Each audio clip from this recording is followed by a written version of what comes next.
Hello, boss. Hiya, Nora. Hi, Eddie. Afraid you were going to be late. Well, how you betting on this legal battle? Think they'll put the old lady away? I'll quote the odds as soon as I look over the layout and ditch that heater.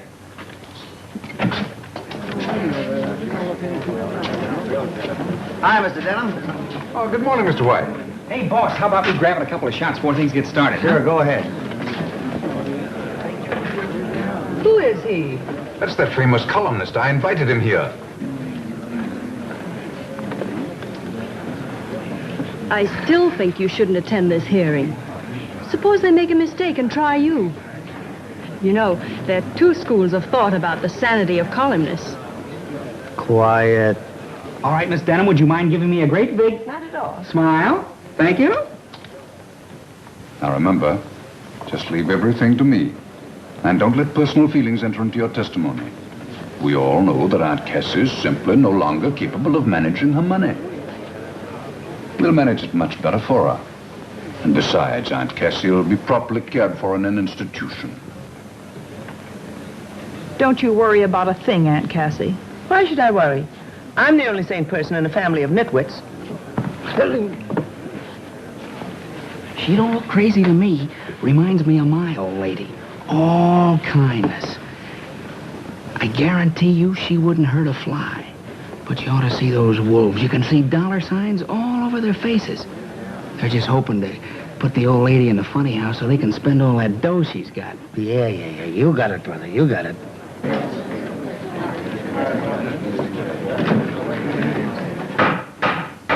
Hear ye. The Honorable the Supreme Court in and for the County of New York is now in session. Judge Moore presiding. We will proceed with the sanity hearing of Miss Cassandra Denham.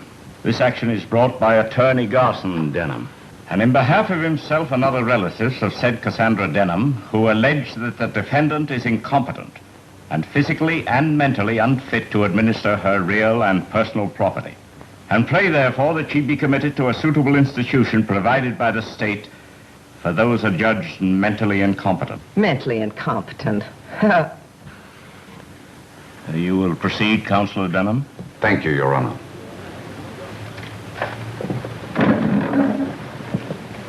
With your permission, I'll call the defendant in this action, Miss Cassandra Denham. Yeah.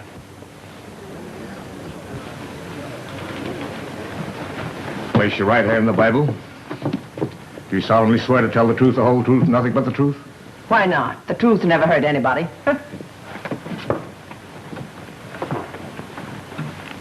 Where is your attorney? Why should I spend money on an attorney when my only opposition is my nitwit nephew? Touche. Hey, what does that mean? It means score one for the old lady. The court will be glad to appoint an attorney to represent you without charge, if you desire one. No, thank you. I can take care of myself. I must warn the spectators that this is no occasion for outbursts of hilarity. Go ahead, Counselor. Thank you, Your Honor. What is your name? What is my... Your Honor, do I have to sit here and have my very own nephew ask me what my name is? Yes. Miss Cassandra Hildegard Denham. And what you need is a good spanking like I used to give you when you were a snip of a boy. The old lady's crazy like a fox. you will confine your answers to the questions. And the court will tolerate no further demonstrations. Go ahead, counsel. Thank you. How much wealth do you possess, Miss Denham? Do I have to answer that question? Yes, yes. $3 million, and I'm going to hang on to it.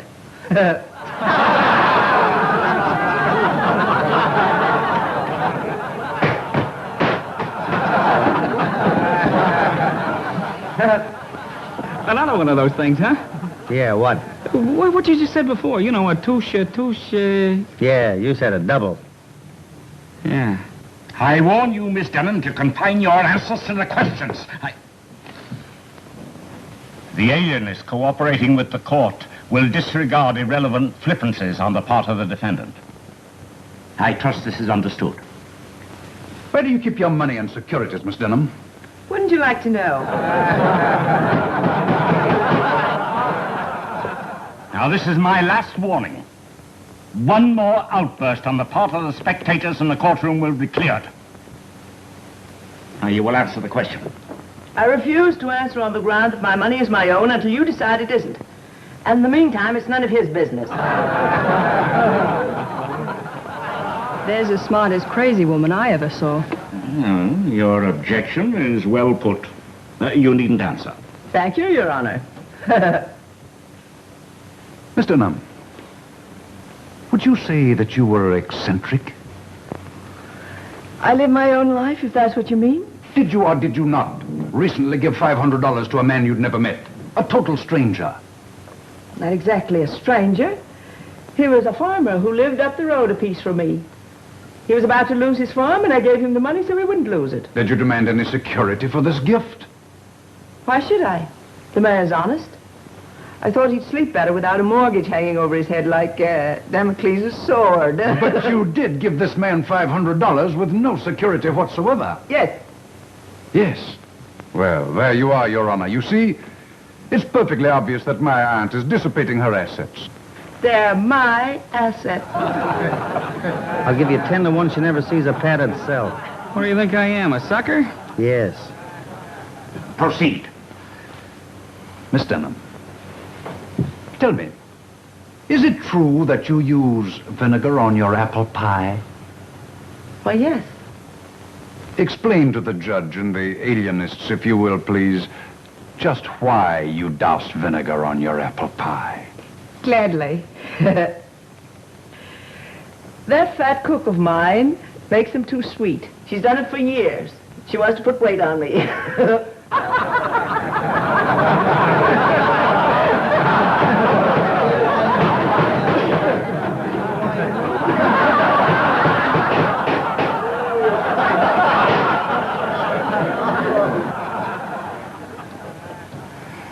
I give up, Your Honor. You should have done that long ago. This action is dismissed for lack of evidence. Hearing adjourned. Your Honor, Yes? I want to thank you. And if you ever come my way up in the mountains, drop in and have some apple pie. Without vinegar. Thanks. Yeah, maybe I'll do that. But I like vinegar on apple pie.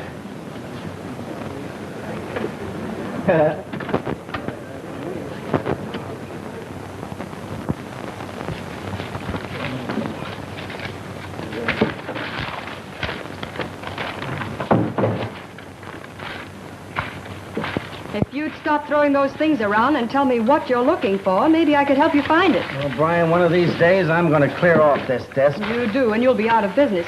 What are you looking for? I'm trying to find that Hollywood item that Danny Dover sent about a week ago. For your information, it's down in the composing room, all set up in type. Oh, Brian, I don't know what I'd do without you. Neither do I. Now that you have that problem off your mind, do you think you'd like to see a caller? Who? Garson Denham. That lawyer who got his ears pinned back last week trying to put his ad in an asylum. What does he want? Maybe he wants to put you in one. He seems sort of anxious about something. All right, have him come in, but you stay in the room when I'm talking to him. I'm allergic to lawyers. Okay. Come in, Mr. Denham. Good morning, Mr. Denham. Good morning, Mr. White. May I speak to you alone, please? I am alone. Miss O'Brien is part of me. Which part? Quiet. Have a chair, Mr. Denham. Speak freely. Thank you. You look a bit worried. I am worried, Mr. White. This letter is definite proof that my Aunt Cassandra is mentally unbalanced. Mm-hmm. I don't get it. This is just a simple invitation for you to spend a week at her place in the mountains. Yes, but she sent the same invitation to all the Denhams. And you'll notice she insists that we all arrive Friday.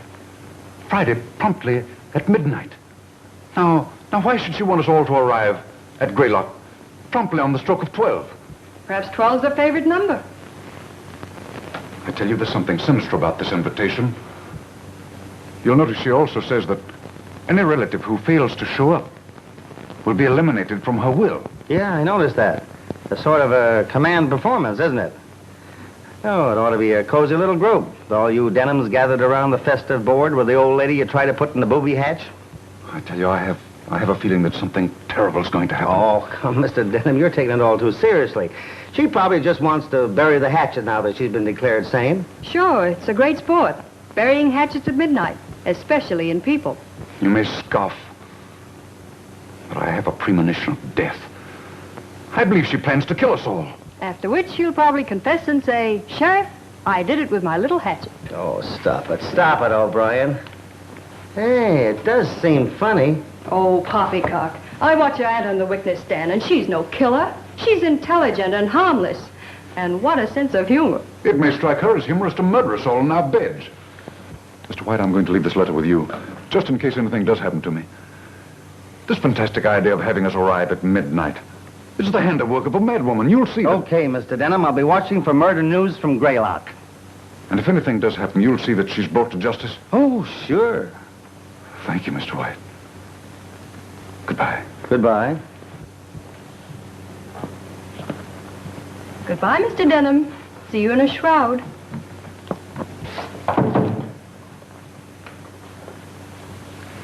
Well? You know, this has all the elements of a swell murder mystery.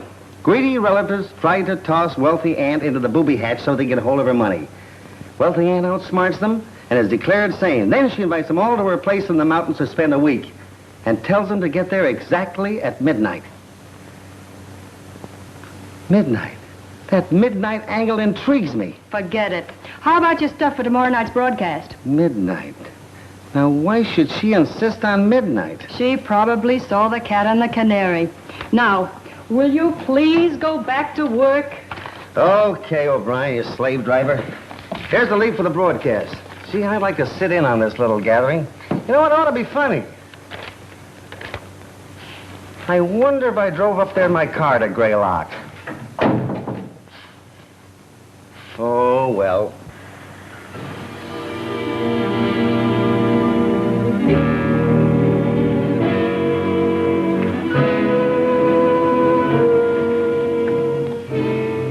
Well, here we are.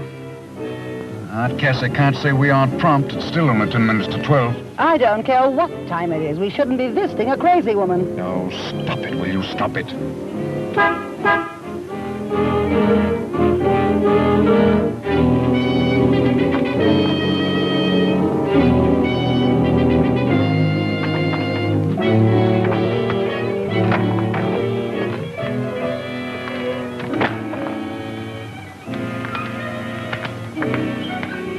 Oh, good evening, Eric. Evening. Any of the others arrived yet? Not yet. Well, I guess we might as well go along in then. Guess you had.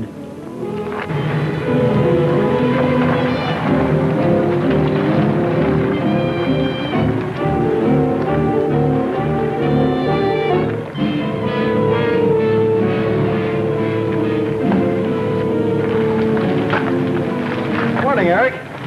Ain't morning. If 'twas, you'd be too late. Too late for what? Too late to be murdered, no doubt.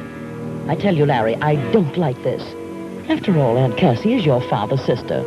And as your father's widow, I think I ought to tell you that... That father was a bit balmy. Yes, Mother, I've heard all that before. Well, you mark my words. Oh, please, Mother, do we have to go through that again? Better go on in if you want to be with Miss Cassie when the clock strikes midnight.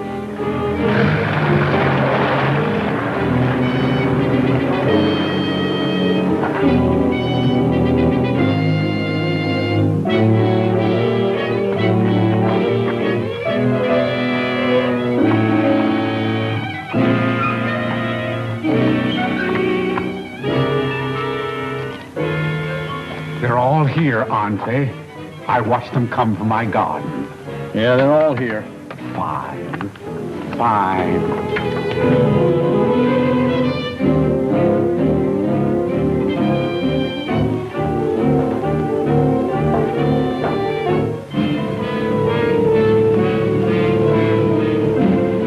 For goodness sakes, Garson, stop that pacing. You're making me nervous.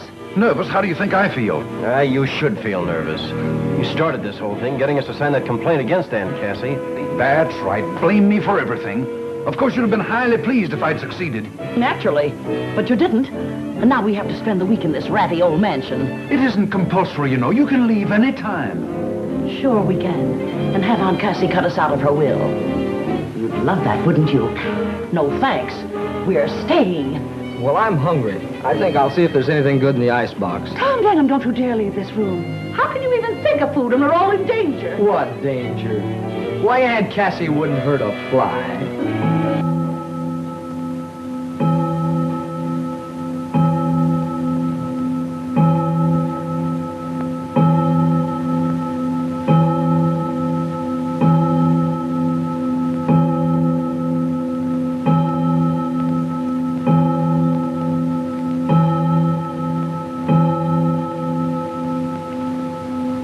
Welcome to Greylock, my precious relatives. Aunt Cassie and Cousin Mary.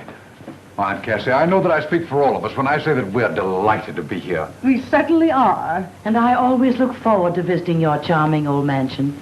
Greylock is such a lovely, restful place. Oh, Aunt Cassie, you look younger every day. Poppycock, stop fawning over me. A week ago, you were trying to put me in a padded cell. But, Aunt Cassie, you know we only did it for your own protection. And to get her money. Keep quiet, child. I'll handle this. I've been protecting myself for 40 years, since I was 25. I've done a pretty good job of it. So let's forget about protection and, sit down, everybody.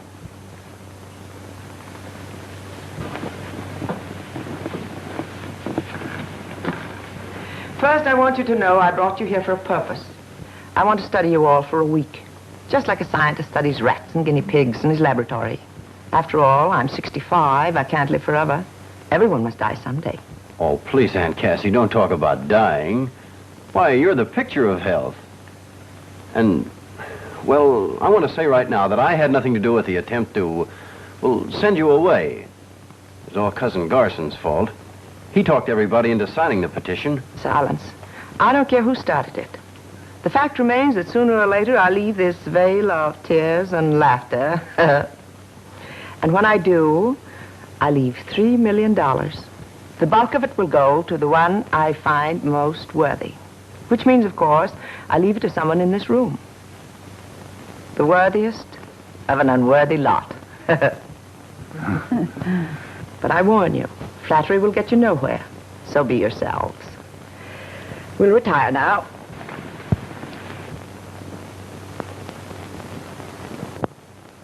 Breakfast will be served at 8. I'll expect you, all of you, to be at the table promptly. I hope you sleep well. Don't let the knowledge that you're sleeping under the same roof with $3 million disturb your slumbers. Come, child. Aunt Cassie, you mean that you keep all that money here in this house? Why not? With everyone trying to take it away from me? I like to keep it around to check up on it once in a while. But don't try to look for it. You wouldn't find it in a million years. Did you ring, Miss Cassie? Yes. Have you placed the luggage in the right rooms? Everything is just as you ordered it. Good. Now we'll all have a splendid night's sleep. Come along. I'll distribute you.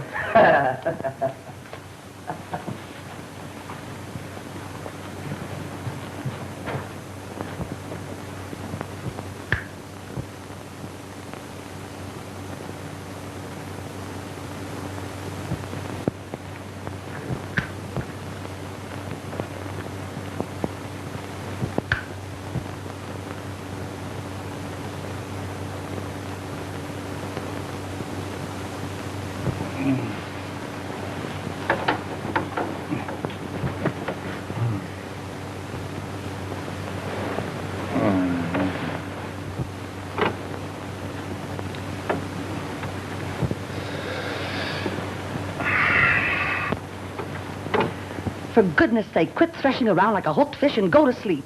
Oh, I can't sleep. I've got too many things on my mind. Of course, you wouldn't understand that, not having any mind to speak of. Well, I like that. You dragged me away from home to spend a week in this dreary museum, and now you insult me. Where are you going? To get a book from the library. Have you any objections? No. Go ahead. Go and get killed wandering around in the middle of the night. You said yourself you had a premonition of death before we left home. Well, I've revised my estimate of the situation. Aunt Cassie may be a bit eccentric, but we're not in any danger. You go to sleep. I shan't be long.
Mr. Bob! Mr. Bob!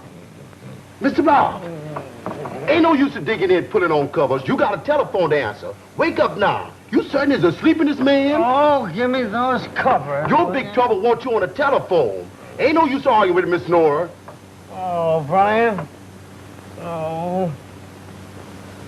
Boy, at 10 o'clock in the morning, she knows better than that. Tell her I never talk to anybody in my sleep. She said you'd jump right out of bed if I tell you Lawyer Denham have met her with some killing. What? Yes, indeed. Mr. Denham's a corpse. Well, why did you say so? I kept trying to, sir. Well, pack me a bag. Hurry up. Sir. Yes, sir. Hooray, a murder.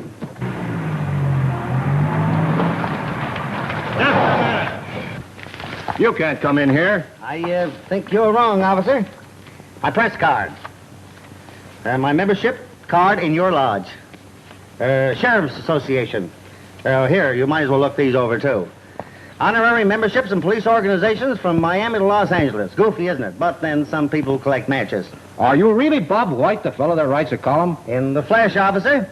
Meet my secretary, Miss Nora O'Brien, and the alert young gentleman on the other side is Eddie Stutz, one of the best newspaper photographers in New York. I'm sure he'll want to take your picture before we leave. Won't we, Eddie? Oh, sure. Where'll I find the sheriff? Oh, Sheriff Boggs is holding an inquiry in the house right this minute. Thanks, officer.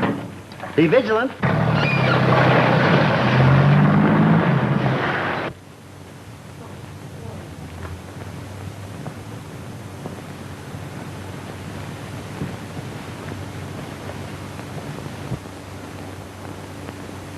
Somebody in this room killed Garson Denham with that knife, and I propose to find out who did it. Why don't you get on with it instead of walking up and down talking your head off? Murder cases take time. I've got to do a lot of deducting. Deducting? You sound like a millionaire making out his income tax. All right, everybody, hold it, please. Thank you. Who are you? I'm Bob White, New York Evening Register, with cameraman and secretary. Now, don't tell me who you are. Let me think. You're Sheriff Boggs, and you're conducting an inquiry into the death of Garson Denham. Hi, Sheriff. How is the inquiry progressing? Well, confidential, Mr. White. It ain't going so hot. Oh. They won't talk. Nobody knows nothing. Open and shut case, huh? Mostly shut. Shudder in the dickens, but I'll solve it. You may not know it, Mr. White, but I'm a regular reader of your column. Well, thanks, Sheriff. Make a note of that. I got another reader. Maybe when I do solve this dastardly crime, you can write one of them editorials about me, like you wrote about J. Edgar Hoover or Dr. Defoe. Well, I'd be glad to, Sheriff, but how about the crime? Got any clues? Only this knife. I found it sticking in the corpus delicti. Take a look at it. No, Sheriff. You take care of that. I'm allergic to knives. It dates way back to the time you learned to use a fork. Quiet. Well, Miss Denham, I see your family reunion got off to a nice little murder. Something's always interfering with my plans. If you mention me in your column, be sure and spell my name right. Oh, you read my column? Yes. Oh, thank you. I was scared to death they'd ask me that on the witness stand. If I'd admitted it, they'd have thought sure I was crazy. You know, Miss Denham, you and I are just going to get along fine. Just fine. I tell you, I got orders not to let anybody in here. Tell me I can't come calling Cassie Denham when she's in trouble. Get out of my way. Why, what are they doing to you, Cassandra? Are they accusing you of killing Garson Denham? If they are, I can tell them they're wrong. Any man who went snooping around like he did last night was bound to get his comeuppance. How do you know he was snooping? I saw him through the library window. What time was that? About 1 o'clock in the morning. Trowbridge Montrose, what were you doing looking through my library window at 1 o'clock in the morning? Probably looking for a book. Speak up, Mr. Montrose. How'd you happen to be snooping at that hour? I was walking in my garden. All of a sudden, I saw a light come on in Cassie's library. I peeked through the window and saw Garson Denham snooping, looking behind pictures and pulling books from shelves. What else did you see? Well, that was all. When he quit snooping and sat down to read, I went home. Do you generally walk in your garden at 1 o'clock in the morning? Always, when the flowers are in bloom. The scent of flowers at night is much sweeter than it is in the daytime. I love the scent of flowers at night. Your name wouldn't be Ferdinand, would it? No. I was christened Trowbridge Cadwallader Montrose. However, my grandfather's name was Ferdinand. That explains it. Probably hereditary. What is hereditary? Look, Mr. Montrose, suppose we forget the whole thing? Mr. White, what is your theory of this crime? Well, Sheriff, I haven't had time to theorize, but I have a suggestion. What is it? I have a friend in New York by the name of Philo Christopher. Now, he writes murder mysteries. If I sent for him, probably he could help. Oh, no, you don't. I've read all his books, and I don't like the way he solves his crimes. He always brings in an outside character in the last 3 pages and pins the murder on him, just to fool his readers. Nobody's going to pin this murder on an outside character. Somebody in this room killed Garson Denham, and I'm going to apprehend the guilty party. An admirable determination, Sheriff, and well put. In the meantime, we'll go to the village and arrange accommodations. You'll do nothing of the kind. We have plenty of empty rooms here, and you're welcome to stay. In fact, Mr. White, you can sleep in the bed George Washington once slept in. What, another? Father of our country certainly got around, didn't he? I accept your hospitality, Miss Cassandra, and you're very kind. In the meantime, Sheriff, what happens now? I don't rightly know. You fool, you blundering idiot. How can you be so dumb? You know this mad woman committed murder. Why don't you arrest her? Now, take it easy, Mrs. Denham. I've got no proof that she killed your husband. more proof do you want? She invited us here for a visit and insisted we arrive at midnight. Then she informed us she's going to study us for a week, like rats or guinea pigs. She had every reason to kill Gosson, because he wanted to put her where she belonged, in an asylum. I demand that you arrest her. Now, hold on. Aunt Cassie's been doing queer things around these parts as long as I can remember. But she ain't crazy. The court just decided that. And I'm arresting nobody till I've got proof. You fool! You're protecting a murderess. Tom, take me home. I'll not stay in this house another minute. Oh, yes, you will. Nobody's leaving Greylock till I apprehend the killer. Tom, take me to my room. You all heard what I said. Nobody's leaving the grounds until this crime's cleared up. I'll have men guard the place day and night. That's all for now. Well, what about me? I live next door. You can go home. My men will keep an eye on you. Maybe after you get unpacked, you'd kind of like to talk this case over before the coroner gets here. Thanks, Sheriff. I'll be glad to. Seton, see that the press is made comfortable. Yes, ma'am. Come, Mary. I don't like this, Sherlock. I'm scared stiff. Chin up, Watson.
Hi, honey, all unpacked? Just about.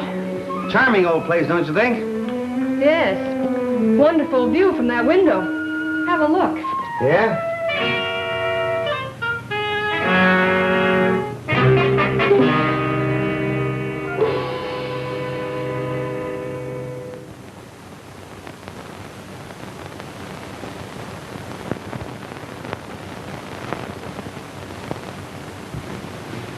I told you the view was wonderful. Yeah, but the murderer used a knife. Well, maybe the next victim will be poisoned. Listen, honey, don't let this thing get you. There won't be any more murders. Come on, let's go down and kibbutz with the sheriff.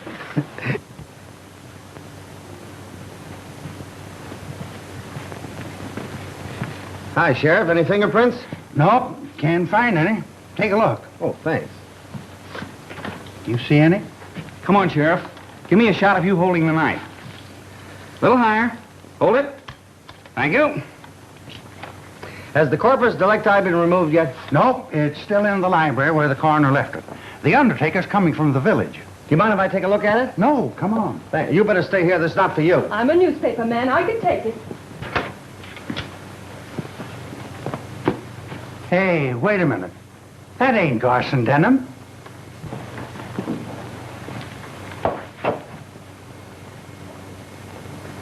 You're right, Sheriff. That's Larry Denham. But he sure is a corpus delictus.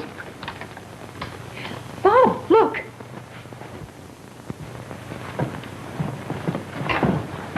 Whoever knocked him off must have come in the window. You're a smart fella. No signs of anybody. I'm going to round up everybody and question them. They can't do this to me, killing a man in broad daylight, and I'm right in the next room.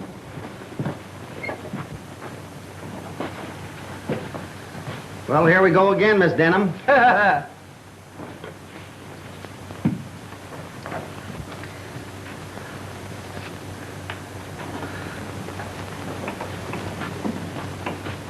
What happened? Have they found the murderer? Well, if he hasn't, my bathwater's getting cold for nothing. Be quiet.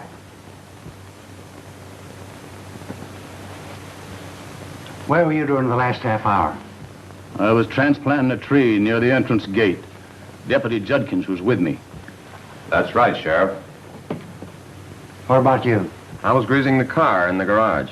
You look it.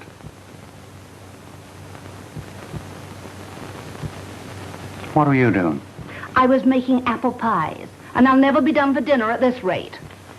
You got an alibi? I was counting the laundry. The cook saw me.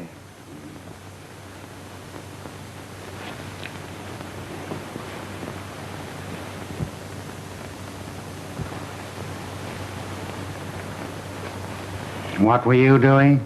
I was spraying roses in my garden. That's what he was doing, Sheriff. I saw him mix the spray. So did I. Poison. I always use poison in my rose spray. It's certain death to insects. Where are you, Miss Cassie? I was running my bath. What's the matter?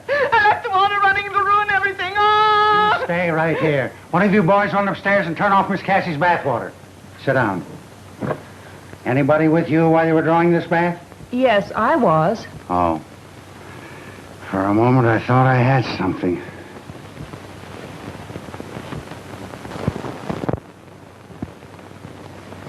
And I was walking in the garden by the summer house. You didn't walk by the library by any chance, did you? Yes, I did. Why?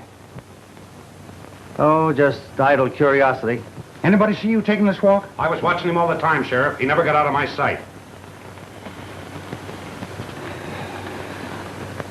Well, Sheriff, that's that. It sure is. How about you, Mrs. Denham? I was lying down, trying to rest.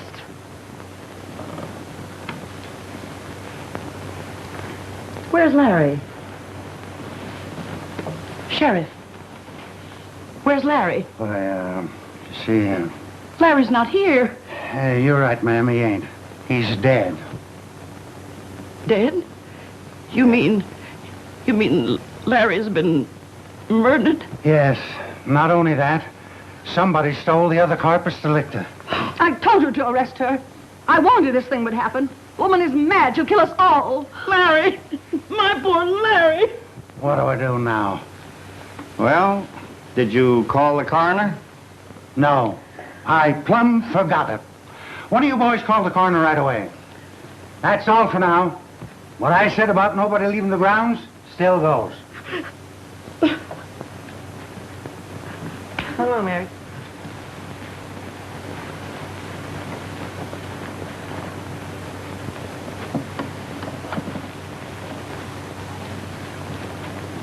All right, boys, keep an eye outside. What do you folks make of this? They've all got alibis. I'm beginning to think maybe I did it. If you did, you're holding out on your paper.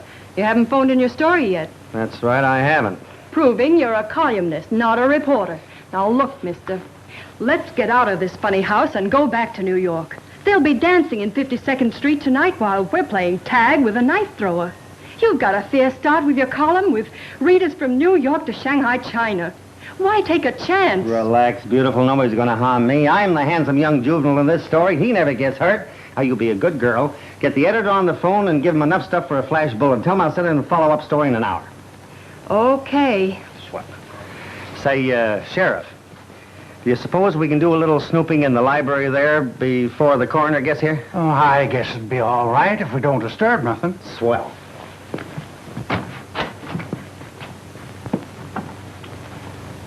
It's gone. There ain't no corpus delicti. Things are now beginning to conform to pattern. What are you talking about? There comes a time in every murder mystery when all of the corpus delicti are missing. It generally happens just past the middle of the picture.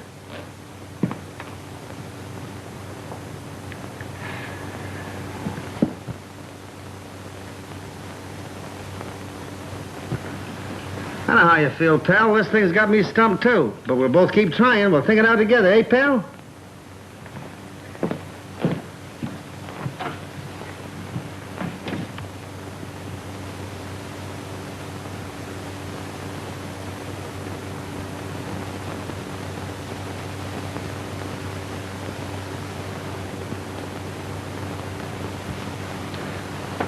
Yes, sir. The law always catches up to the guilty party.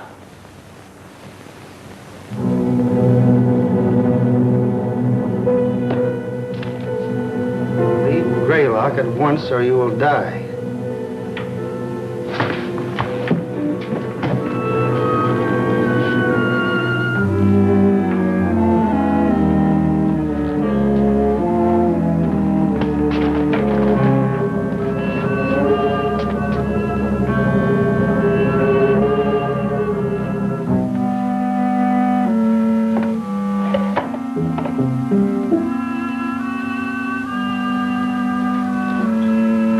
Better come out of there or I'll shoot.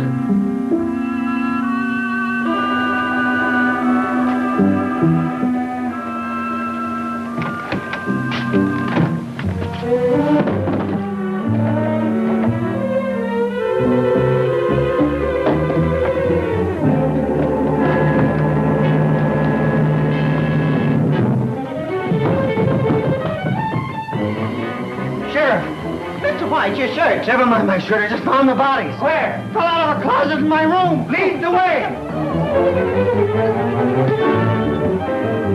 Where are the bodies? I don't see anyone.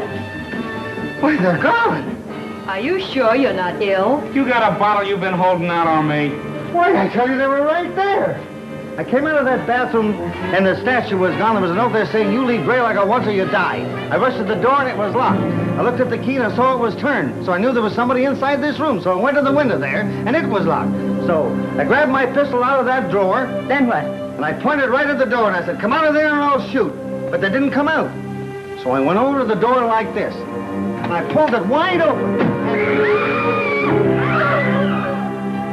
There they are again. Who's crazy now? Huh?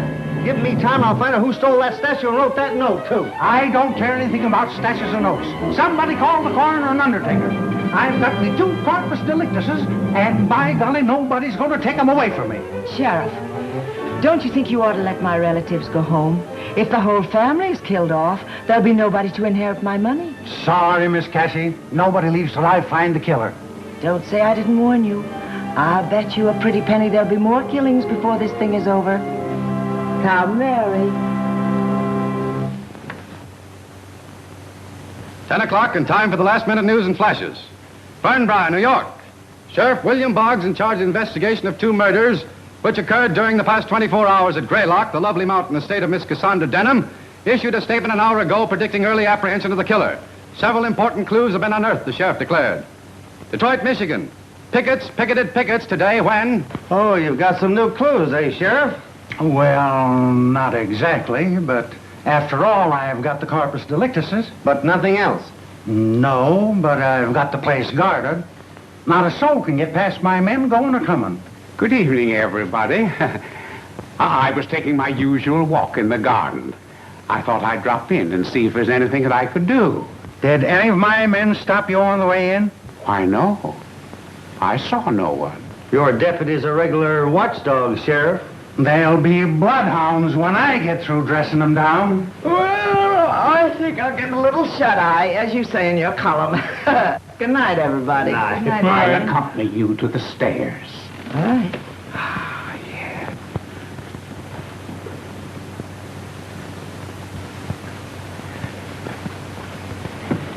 Cassie, is there anything you want to tell me? No. Remember, I'll always stand by you. Don't overdo it. Good night. Good night. That sweet little soul who just left gives me the jiving jitters. I wonder who she'll kill next. Here, you cut that out. You're as jumpy as a pogo stick. She's not a killer. How do you know she isn't? Because she's not strong enough to shuffle the bodies of 2 full-grown men around like a set of Indian clubs. I guess you're right. How about a breath of fresh air before we turn in? I need it. How about you, Ed? No, thanks. Night air irritates my throat, unless it's in nightclubs. I'll grab a couple of shots of the Chamber of Horrors while you're gone. That room fascinates me.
Oh, it's you. Did you get a good picture? I never miss. That's fine. If they look anything like me, I'll buy a dozen. Well, that is, if the price is right. Look, Miss Cassie, are you nuts? The law says I'm not. Then why are you wandering around in this subway? Looking for a new victim, I bet you. You think I'm a murderess? If you ain't, why are you here?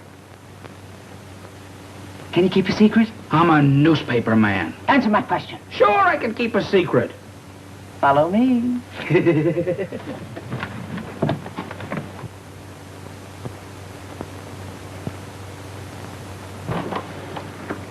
Come on, come on.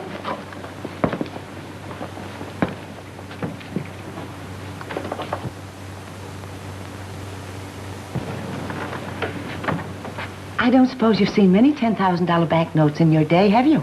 $10,000 banknotes? Look, Miss Cassie, I'm lucky to cast my peepers on a double sawbuck, meaning 20 potatoes, meaning dollars to you. Well, here are 200 of them. 2 million in currency and $1 million in securities. I want you to hold all of them for me for safekeeping. Me? Carry $3 million around with me? Lady, now I know you're crazy. No, I'm wise. Whoever is committing the murders is after my money. And it's someone who suspects I keep it in the library. Otherwise, why would Garson and Larry have been murdered in the library? Sounds reasonable. It is reasonable. But if you keep the money and the securities hidden safely in your camera case, no one will suspect. And I won't tell a soul. Because you might be murdered, too. But you find yourself another boy. It ain't worth the risk. Oh, yes, it is. Because when the murderer is apprehended, I'm going to give you one of these nice, crisp banknotes. You mean I get $10,000? Yes. Aunt Cassie, you made a deal. You got any idea who the killer might be? Oh, I hope it isn't the one I suspect. Who's that? My neighbor, Trowbridge Montrose. You mean the flower smeller? Yes. He's been in love with me for years. I get it. A short engagement, huh? No, we're not engaged. I can't make up my mind. Don't worry, you'll get around to it. What makes you think he's the killer? Because he was furious when my relatives tried to put me in the insane asylum. He cracked his knuckles. And every time he does that, I know he's furious. He wanted to give them a dose of his rose spray. You mean the poison that he kills the bugs with? Yes. Oh, I do hope the next murder is by poison. My mind will be relieved. Next murder? Oh, yes. There'll be other murders. Goodbye. Oh, boy, this thing's got me stymied. Let's sit down. Okay. It's a cinch it's not Aunt Cassie. She couldn't lug bodies around. Neither could Martha Denham, nor Garson Denham's widow, or that niece that lives with the old lady. Then it must be a man. How about Tom? Oh, Tom. He doesn't strike me as a boy who'd kill his father and cousin. Somebody's coming. Huh? Good evening. Oh, hello. Good evening. Not very sociable, are they? Well, what did you expect them to do? Sit in your lap? Oh, stop snapping at me, O'Brien. Sorry. You were eliminating suspects. Well, the butler's out. He's an old family retainer. So's Katie the cook. Fat people seldom commit murder. But cooks do use knives. Oh, not knives. Antique knives, 200 years old. Well, there's still the chauffeur and the gardener. And Mr. Trowbridge Montrose. Oh, Montrose. Monty wouldn't hurt a fly. I don't know about that. When he talked about spraying bugs, he had an unholy look in his eyes. Now, let's take the gardener. You take him. All he wants is to be left alone. Well, there's still the chauffeur. He's out, too. He was asleep over the garage when Garson Denham was killed and under a car when Larry got it. Well, then who is the murderer? I don't know. Maybe it's the little man that turns out the lights in electric ice boxes. Very funny. All on account of Aunt Cassie's money. If only she'd distribute it where it would do some good, there wouldn't have been any murders. Why, Tommy, you sound like you begrudge Aunt Cassie her money. I do.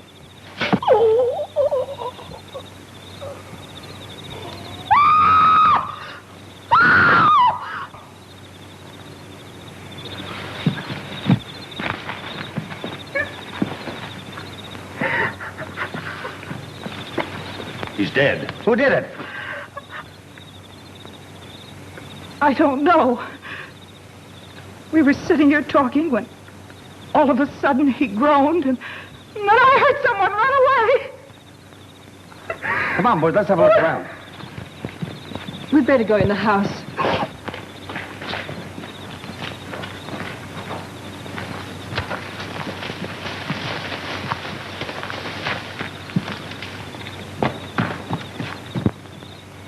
Hey, somebody over by that big tree.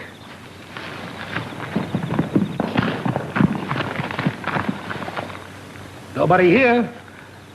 He didn't climb up. Yeah, but we saw him go behind the tree. Maybe he kept right on going with the tree between him and us. Maybe you're right. Well, I guess that's that. I'll see you later. Come on, let's go.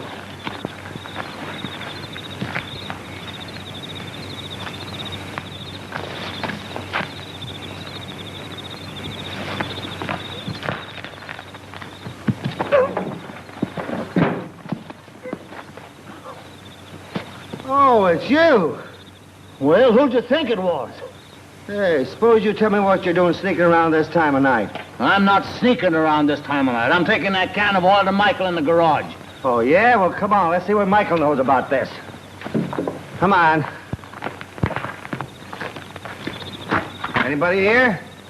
Yeah. You want something? You send this fellow for a can of oil? Sure I did. What about it? Well, for your information, there's been another murder. Someone just killed Tommy Denham. Young Tommy? That's why I tackled you in the garden. Wouldn't you know it? Well, I guess we might as well start for the house. The sheriff will want to question everybody again. You know, if these murders don't stop, I'm never going to get that car greased. Oh, that's going to be tough.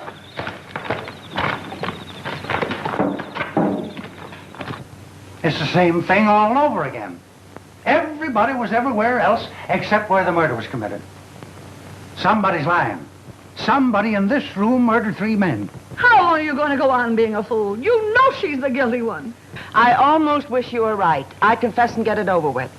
It's all because of my money. If I thought I could expose the murderer, I'd destroy Greylock and all my wealth this minute. Cassie, what are you saying? I mean it. Sheriff, I wonder if I could have a word with Miss Cassie alone. Sure, go on. Thanks, Sheriff. Miss Cassie, would you mind stepping into the library for just a moment? Not at all.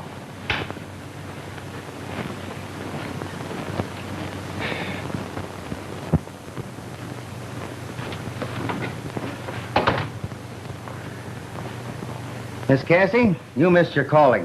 What are you talking about? You could have been the great American Bernhardt. Oh, that was a great act you put on out there. Come on, give. What's your angle? You're a young smart aleck, aren't you? Don't stall me. You've got something on your mind. What is it? Well, to tell you the truth, I've been toying with a surefire plan to trap the murderer. How? I've been living in this museum piece for 65 years. I'm sort of tired of it. Its sliding panels and hidden passages give me the horrors. Sliding panels, hidden passages? The place is honeycombed with them. The old shack was the headquarters for the colonial spies during the Revolutionary War and a station for an underground railroad during the Civil War. I tell you, Mr. White, every time you touch a wall in this place, it's liable to jump at you. Underground. Yeah. Then maybe the murderer is hiding in one of those secret passages now. He might be. But if he isn't, my plan is still good. I'm going to set fire to Greylock. You're going to do what? I'm going to burn the old shack down. You see, whoever the killer is, he or she is after my money. Until today, I had $3 million in cash and securities hidden in this house. Today, I removed it. Your photographer has it hidden in his camera case. You mean to say Eddie's got $3 million carrying around with him in a camera case? Yes. But if your money is safe, Miss Cassie, why burn the place down? Because the murderer will give himself away if he thinks the money is going up in smoke. The house means nothing to me. For 65 years, it's had me hanging on the ropes. I learned that bit of slang reading your column. But listen, that's arson. Arson? No, it isn't. I've no insurance. I'm not cheating anybody. I'm just lighting a bonfire to take a great load off my shoulders. Oh, but it seems such a shame to destroy such a lovely old place. Oh, patient Tosh. If I don't burn it down, we'll all find ourselves in the cemetery. Besides, the upkeep of the old shack is terrific. What do you say? Will you help me? Well, okay, what's the setup? You get everybody outside on some pretext. Leave the rest to me. Keep your eyes open. And the first one who makes a break for the house is the murderer. So long, Mr. White. Hey, what do you mean, so long? Keep your eyes open. I certainly will. So long, Mr. White.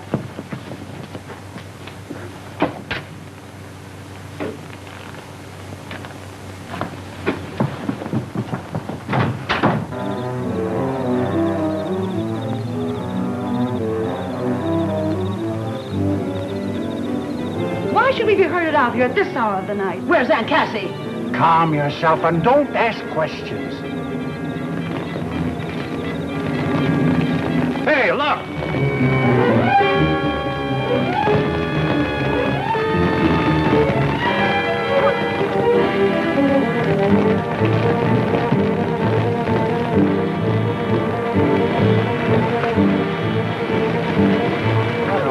What's happened? What does this mean? Don't get excited. I set it on fire. Told her she was crazy. What are you doing, Cassie? Don't you worry about it.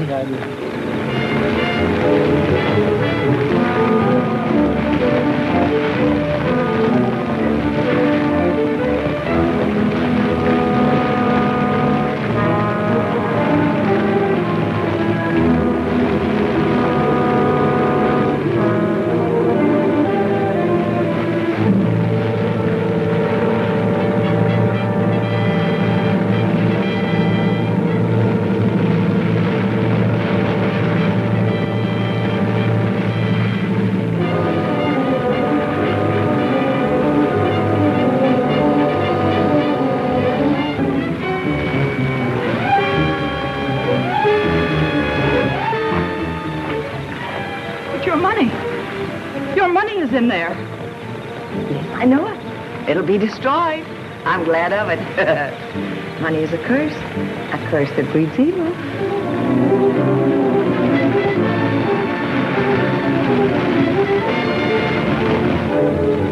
Keep your eyes open for the break.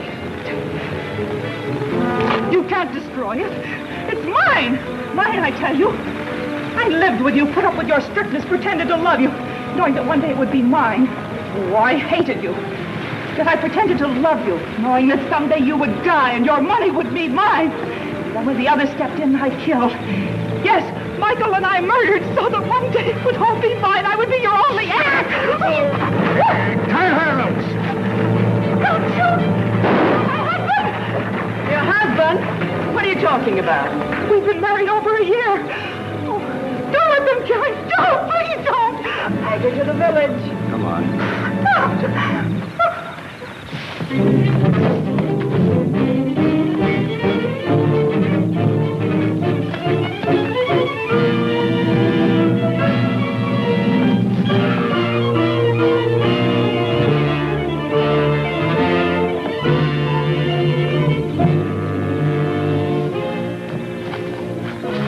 Where is he? I swear he dashed behind this tree. I saw him too. So did I. Come on. How come you're not playing Daniel Boone with the sheriff and his boys? It's not quite time for the Marines to move in. Are the Marines coming? They're practically here. Folks, follow me. I'm about to catch a killer. Come on, folks. Help me get this car off the grease pit.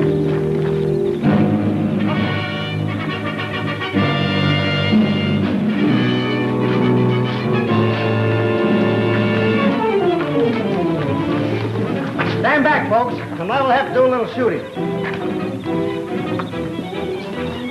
What is this? Quiet. Here he comes now. Hey! Come on. Get out of there and keep your hands in the air. Hey! Where'd you find her? Popped out of a hole in the ground just like that. Thanks for tipping me off about those secret passages. I figure there must be one near that big tree in the garden after our friend here did that neat disappearing act early in the evening. Take it away, Sheriff. March!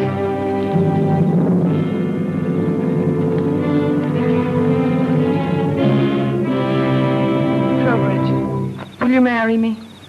Cassie, do you mean it? Of course I do. I've got to live somewhere now that Greylock's no more. Maybe we can wake up Judge Hoskins and get hitched tonight. Darling. Love is in the air. Come on. Here's your money, Miss Cassie. And if it's all the same to you, I'll have my 10 G's at this moment. There you are. You've earned it. Oh, boy, oh, boy, oh. Hey. Hey, this is Confederate money.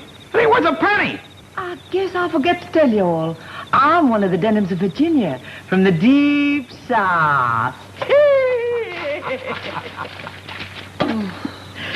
Trowbridge, darling, you have enough real money for both of us, haven't you? Ample, my pet. You better have. You've been taking care of the old shack and all my relatives for 20 years. Well, what do we do now? I know what you're going to do, brother, but I'm going to do this. Okay. Hold it.